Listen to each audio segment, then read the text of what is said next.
जय भीम साथियों, आज आपको ऐसी कहानी से रूबरू कराऊंगा।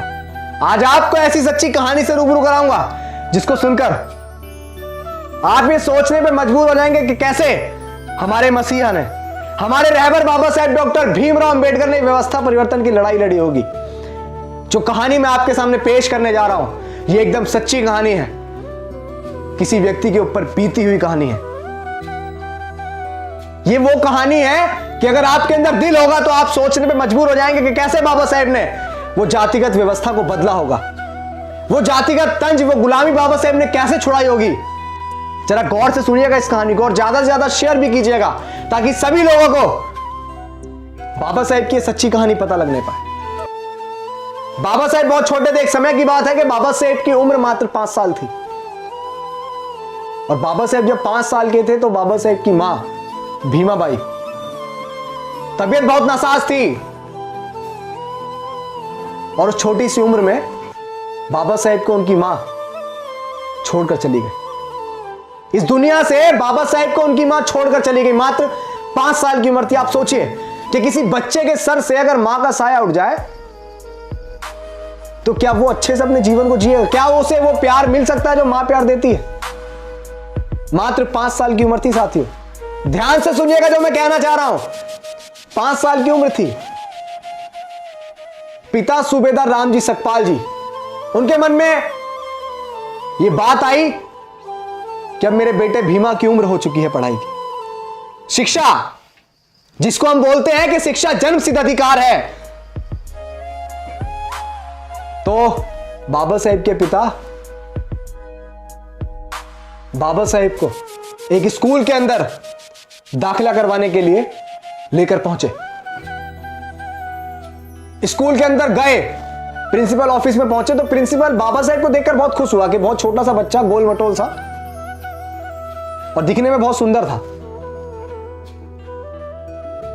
तो प्रिंसिपल बहुत खुश हुआ और उसने फॉर्म निकाला, पर्चा निकाला और बाबा साहेब का दाखिला करने के लिए वो फॉर्म भरने लगा।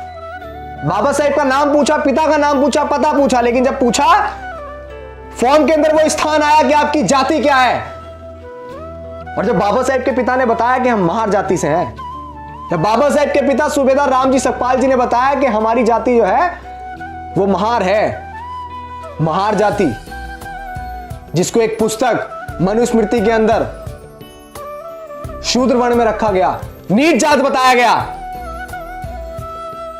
जो आज कॉन्स्टिट्यूशन में हम कहते हैं ना कि शिक्षा जन्म सिद्ध अधिकार है, वो उस समय नहीं था। उस समय सिर्फ जातिगत अधिकार था। बाबा साहेब की उम्र 5 साल थी। बचपन में सर से मां का साया उठ गया। पिता ने पढ़ाने का सोचा, क्योंकि उनके बहुत सपने थे बाबा साहेब को लेकर। पढ़ाने को सोचा तो जब पता लगा प्रिंसिपल को कि वो बच्चा जो बहुत अच्छा दिखने में था लेकिन वो महार जाति से था, उसका ये कसूर है क्योंकि वो नीची जाति से था, यह उसका कसूर है, इसीलिए उसे विद्यालय में दाखिला नहीं मिलेगा, और उसका फॉर्म फाड़कर, फेंक कर और स्कूल के चपरासी को प्रिंसिपल ने आवाज मारकर बुलाया और बाबा साहेब को और उनके पिताजी सूबेदार रामजी सकपाल जी को धक्के मारकर स्कूल से बाहर निकलवा दिया। सिर्फ किस लिए? क्योंकि वो जाति से महार जाति के थे। आप सोचिए, वो छोटा सा बच्चा कोई और नहीं, हमारे रहबर थे, हमारे मसीहा बाबा साहेब डॉक्टर भीमराव अंबेडकर। जरा सोचिए कि उस बच्चे पर क्या बीती होगी। बचपन में सर से मां का साया हट जाता हो, सिर्फ मात्र 5 साल की उम्र में। जाति से महार थे तो नाई बाल भी नहीं काटता। बहुत सारी चीजें झेली बचपन में, जो प्यार मिलना चाहिए था वो प्यार नहीं मिला। सोचिए कि कैसे बाबा साहेब ने व्यवस्था परिवर्तन किया होगा, कैसे बाबा साहेब ने वो जाति जो गुलामी हम पे थोपी गई हजारों साल की, वो गुलामी कैसे काटी होगी। जरा सोचिए।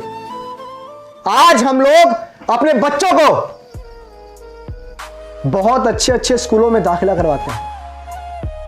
बाबा साहेब को स्कूल के अंदर दाखिला नहीं मिला, लेकिन हम जिस स्कूल में जाते हैं तो हमें सबसे पहले फैसिलिटी चाहिए होती है, वरना हम स्कूल में दाखिला नहीं करवाते हैं खुद।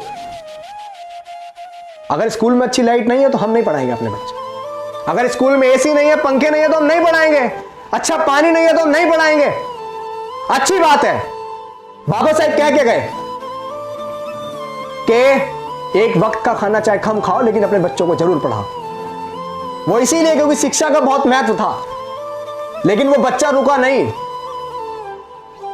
स्कूल से निकाल दिया गया, बहुत प्रयास किया, बहुत सारी चीजें हुई, लेकिन मैं आपको ये बताने का प्रयास कर रहा हूं कि सोचिए जिस बच्चे को स्कूल के अंदर दाखिला भी नहीं मिला, उस बच्चे की वजह से आज आपके बच्चे बहुत अच्छे अच्छे स्कूलों में पढ़ते हैं, बहुत अच्छी अच्छी लाइटें लगी हुई हैं। ऐसे स्कूल में आप अपने बच्चों का दाखिला करवाते हैं कि बहुत अच्छे अच्छे पंखे लगे हुए हैं। बाबा साहेब को तो दूर से पानी जो है डाला जाता था, लेकिन आपके बच्चे जिस स्कूल में पढ़ते हैं आप देखते हैं कि हमारे बच्चे को मैक्कोफिना पिलाएंगे, हमारे बच्चे को हम बिस्लरी पिलाएंगे। अच्छी बात है, बाबा साहेब हमें दे के गए वो सारी चीजें, तो उन अधिकारों का हमें फायदा भी लेना चाहिए, लेकिन हमें भूलना नहीं चाहिए कि कितनी कुर्बानियों से, कितने संघर्षों के बाद ये सारी चीजें हमको मिली। आज हम लोग बड़े बड़े सेठ हो गए, आज हम लोगों को उस व्यक्ति का नाम लेने में शर्म आती है, शर्म आती है। क्यों हम किसी को बताएं कि हमारे मसीहा कौन थे? ये चीजें आपको ऐसे ही नहीं मिली है, बड़ा त्याग, बड़ा बलिदान हुआ है इन चीजों को आप तक पहुंचाने के लिए। आज इस देश में बताया जाता है कि पेट्रोल पंप पे काम करने वाला व्यक्ति इस देश का सबसे अमीर इंसान बना, और बहुत कम पढ़ा लिखा व्यक्ति क्रिकेट का भगवान बना। लेकिन इस चीज को चीख चीख के नहीं बताया जाता कि क्लासरूम के बाहर बैठकर पढ़ाई करने वाला बच्चा, जिसको 5 साल की उम्र में सिर्फ जाति के नाम पर उसे स्कूल से बाहर निकाल दिया गया, वो बच्चा इस देश का संविधान निर्माता बना। ये कभी नहीं पढ़ाया जाता है। क्यों? क्योंकि आज भी जातिगत मानसिकता लोगों के दिमाग में है, और हम जो लड़ाई लड़ रहे हैं वो जाति को खत्म करने की लड़ रहे हैं, इस देश में समानता लाने की लड़ रहे हैं, जो बाबा साहेब हमेशा लड़े। बाबा साहेब इस देश में इक्वालिटी चाहते थे। बाबा साहेब ने बचपन से ही सुख का मुंह भी नहीं देखा।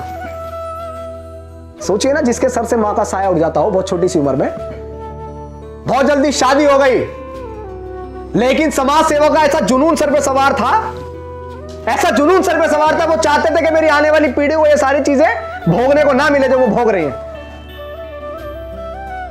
जो चीजें उन्होंने सही वो मेरी आने वाली पीढ़ी ना सही, इसीलिए उन्होंने बहुत संघर्ष किया, बहुत काम किया। विदेश गए, विदेश में पढ़े, अपने लोगों के हक अधिकार के लिए हर जगह आवाज उठाई। लेकिन हमारे लोग आज गर्व से अपने आप को अंबेडकरवादी कहने में शर्म आती है लोगों को। कभी कभी सोचता हूं कि बाबा साहेब ने इतनी सारी लड़ाइयां क्यों लड़ी, किसके लिए लड़ी? क्योंकि जिनके लिए आज लड़ाइयां लड़ी वो लोग बाबा साहेब को भूल चुके हैं। वो लोग भूल चुके हैं कि कितनी मुश्किलों से ये कारवां यहां तक पहुंचा, और आज लोग इस कारवां में चलने को तैयार नहीं है। वो भूल चुके हैं कि अगर आज आप लोग काम नहीं करेंगे तो फिर हालात वही होंगे। आपकी आने वाली पीढ़ी को भी सिर्फ जाति के नाम पर, सिर्फ जाति के नाम पर स्कूल से बाहर निकाल दिया जाएगा, नहीं पढ़ने दिया जाएगा। जब बाबा साहेब का बच्चा घर में मरा हुआ पड़ा था, कफन के लिए पैसे भी नहीं थे, मां ने साड़ी का पल्लू फाड़ करवाया था। लेकिन आज अगर आपके बच्चे के पेट में हल्का सा दर्द भी होता है तो बड़े बड़े हॉस्पिटल आपको याद आते हैं, और जिसमें आप डोनेशन के नाम पे बहुत सारी फीस पहले से जमा कर देते हैं कि नहीं मुझे मेरे बच्चे का इलाज सही चाहिए, और बाबा साहेब देके गए। लेकिन हम लोग भूल चुके हैं उस महान व्यक्ति को, कितनी मुश्किलों से ये कारवां बाबा साहेब ने यहां तक पहुंचाया। बाबा साहेब ने उस समय कुछ किया, मैं बार बार चीख चीख के कहता हूं कि बाबा साहेब ने उस समय कुछ किया, तो इसलिए कि ताकि वो अपने आने वाली पीढ़ी को बहुत अच्छा देख सकें, जो आज हम आप उस सुख को भोग रहे हैं। और याद रखिएगा कि अगर आप नहीं करेंगे तो आपकी आने वाली पीढ़ी जो है जंजीरों में जकड़ी पैदा होगी, गुलाम पैदा होगी। याद रखिएगा, सोचने से नहीं मिलते हैं तमन्नाओं के शहर, कि सोचने से नहीं मिलते हैं तमन्नाओं के शहर, चलना भी पड़ता है साथियों मंजिल को पाने के लिए, मंजिल को पाने के लिए। और बाबा साहेब चले, और 26 नवंबर 1949 को बाबा साहेब ने इस देश को ऐसा संविधान दिया जिसके अंदर सभी को इक्वालिटी, समानता दी, जिसके अंदर सभी को यह लिखा कि शिक्षा हर व्यक्ति का जन्मसिद्ध अधिकार है, उसको कोई रोक नहीं सकता। अगर किसी के पास पढ़ने के लिए पैसे नहीं तो उसे सरकार पढ़ाएगी, अगर किसी के पास खाने को पैसे नहीं तो उसे सरकार खिलाएगी। जाति के नाम पे किसी के साथ भेदभाव नहीं होगा, जाति के नाम पे आपको स्कूल से बाहर नहीं निकाला जाएगा, ये बाबा साहेब दे के गए। लेकिन आज चीजें वही हो रही, लोकतंत्र को खत्म करने का प्रयास किया जा रहा है, अभिव्यक्ति की आजादी को छीनने का प्रयास किया जा रहा है। मैं खुले तौर पे बोल रहा हूं, लेकिन हमारे लोग जिन्होंने दिया उस व्यक्ति को भूल चुके हैं। मैं दोबारा कहूंगा कि सोचने से नहीं मिलते हैं तमन्नाओं के शहर, चलना भी पड़ता है साथियों मंजिल को पाने के लिए, मंजिल को पाने के लिए। सोचिएगा मैंने क्या क्या, विचार कीजिएगा इस बात पे। और गहराई से सोचेगा कि क्यों मैं इतना चीख चीख के आप लोगों को बार बार ये बात कहता हूं कि बाबा साहेब की मूवमेंट में चलिए, बाबा साहेब को घर घर तक पहुंचाइए। अरे यार, हम तो वो लोग हैं कि अगर किसी ने इतना सा भी एहसान हमारे ऊपर किया तो हम उसका एहसान जिंदगी भर नहीं भूलते हैं, लेकिन भूल रहे हम क्यों बाबा साहेब को भूल रहे? मत भूलिए, सोचिएगा कि मैंने क्या कहा, इस पर विचार कीजिएगा और लोगों तक भी इस मैसेज को पहुंचाइएगा जो मैसेज मैं आप लोगों तक पहुंचाता। बाबा साहेब का नाम घर घर तक पहुंचाइए, आपकी जिम्मेदारी है। जिम्मेदारी से आप भागिएगा मत भागिएगा साथियों, मत भागिएगा। बाबा साहेब भी भाग गए होते तो आपको हमको ये जिंदगी नसीब नहीं होती जो मान सम्मान स्वाभिमान की जिंदगी हम जी रहे हैं। जय भीम, जय भारत।